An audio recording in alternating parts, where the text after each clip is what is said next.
Hello, magandang gabi. Ngayon ay, ano ba ngayon? February 12 at alas 8 ng gabi. So, yan. So, nakita nyo na yung mga tanim natin na na marigold. Ito naman, petunia to eh. Kaso, hindi masyadong lumalaki ng maayos. So, balak natin magtanim ng petunia diretso sa paso, sa lupa. So, tingnan natin kung mas okay yun. So, kung makikita nyo, ito yung taniman natin. So, ito yung tanim natin ng February 3, Olmeti. Pero meron tayong, dun sa bandang dulo, ayun yung medyo maliliit na dark green. Yan ay scamander. So, magtatanim tayo ng 3 scamander kasabay ng mga Olmeti. So, maliban dyan, ito, yung tinanim natin to nung January 22 yata. Basta kasabayan to nung nandun sa taas. Pero ito kasi yung mga sobra or excess natin. Ayan. So, hinayaan ko lang silang tumubo dito. Merong isang medyo may sakit. Ayan. Medyo mapusyaw. Pero the rest naman, okay naman. So, yung tubig nila, ayan. Medyo mababa na. So, pwede ko nang lagyan. O kaya, i-harvest ko na siya. Early harvest para mapakinabangan na. Kasi, masyado maliit yung location dito sa baba para lumaki pa sila ng matagal. So, yan. Yan lang naman gusto kong ipakita ngayon dito. Tsaka, meron pala tayo. Ito, na-sterilize na natin to na coco peat nung February 7. So, ngayon, or kahit bukas, pwede ko na tong i-drain. So, nakababad na yun sa calcium nitrate eh. Naibabad na natin sa calcium nitrate simula nung February 7. So, yan. February 13, tatanggalin na natin siya dyan. Tapos, after ko siya mapiga, dito ko siya nilalagay. Yan. So, yan, ubos na yung kokopit ko. Kasi, every time na meron tayo dyan, tinatransfer din natin sila dito. Yan. So, dalawa to ngayon eh. So, may nakaprepare na ako para sa susunod na sowing. Ayan, yun nasa baba. Tapos, ito naman yung isa pa. And, regarding sa mga net cups, ito. Palagay ko kasi, moving forward, ganitong mga net cups na yung gagamitin ko. Ayan. Kasi nabanggit ko rin sa inyo last time nung nagtinda tayo sa labas. So, kung magdi-display ka sa labas, mas mabilis talaga kung kasama na yung ugat. Pag nag-display kasi tayo, kung ano yung takip ng tuna box, diba doon nakalagay yung mga tanim natin. Yun na yun, tas hugutin na lang nila, kasama na yung ugat. Tapos ipa-plastic mo na lang. Yun kasi yung best na nakita ako sa labas. Ganon din yung nagiging habit ng mga customer. Talagang sila na yung humuhugot nung mga tanim natin. Pero, dun sa mga regular customer natin na nag-a-advance order, so, naka-harvest na yun pag dinala ko sa kanila. Ano yun, hindi natin sinasama tong mga net caps, tsaka yung mga excess coco peat. Alam naman nila, para at least makatipid at hindi na tayo makadagdag sa basura. Yan. Although maliit lang naman to kung i-compare natin dun sa coco peat. Pero as much as possible, ma-reuse natin ng ma-reuse. So, yan yan. 1 to 8 holes to, tas ko lang, soldering iron lang yung gilid. Ayan, kaya may butas yan 4. Kasi based dun sa observation natin, mas nakakalabas yung ugat habang lumalaki sila, mas mabilis yung paglaki ng halaman. Generally, kasi meron naman din na kahit walang butas yung gilid, maganda yung tubo.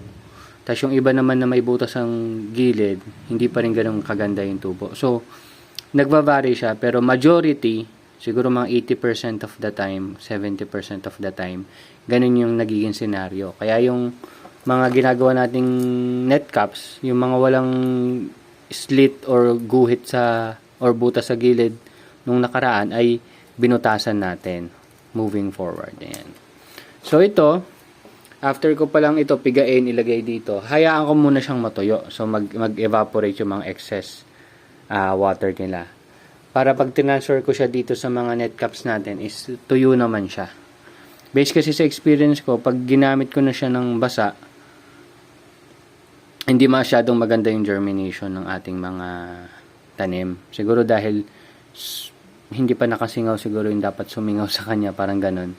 Pero yung pala kahit basa, pwede ko na pala siyang ilagay dito kasi aantayin ko pa naman na magamit siya. So, matitenga siya dito matagal. So, matutuyo pa rin siya in the long run. Ganun pala mangyari. Tapos, yung nilagay ko ditong coco pit, isang coco block. Ito. Ganito siya kalaki. Parang 650 grams yata to. 750 grams. Mga ganun. Yan.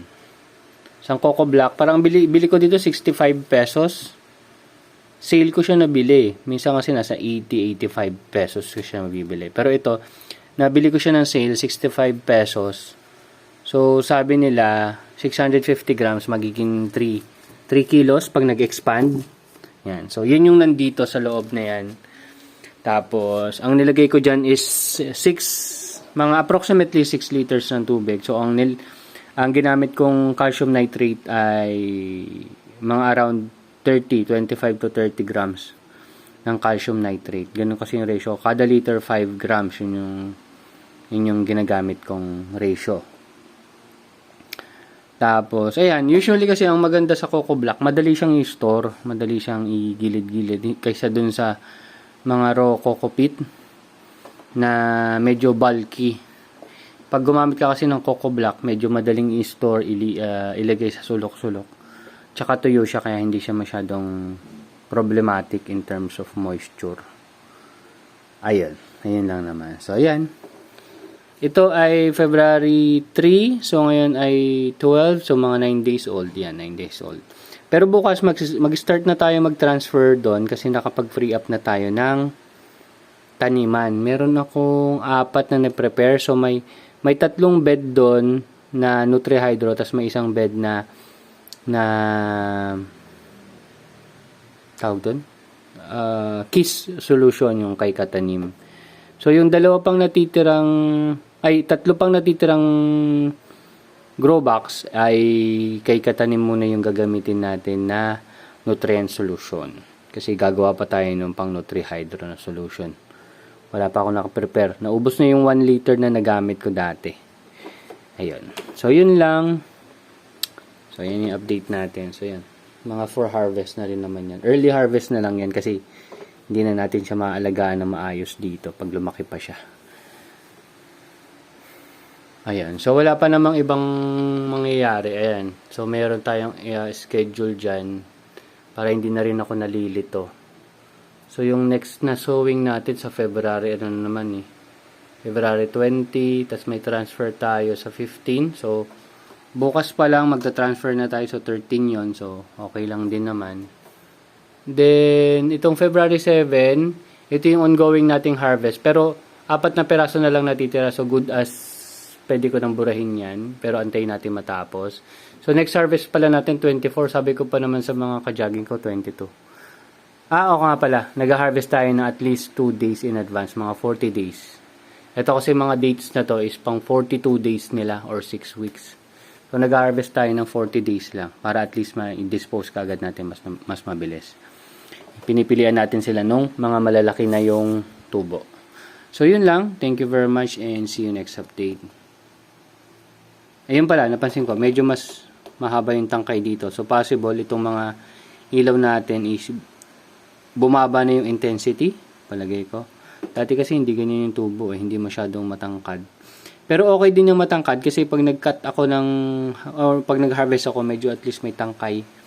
Hindi siya yung talagang lubog na lubog sa coco peat. Ito katulad nito, ito lubog to sa coco peat. Ayan nakita mo.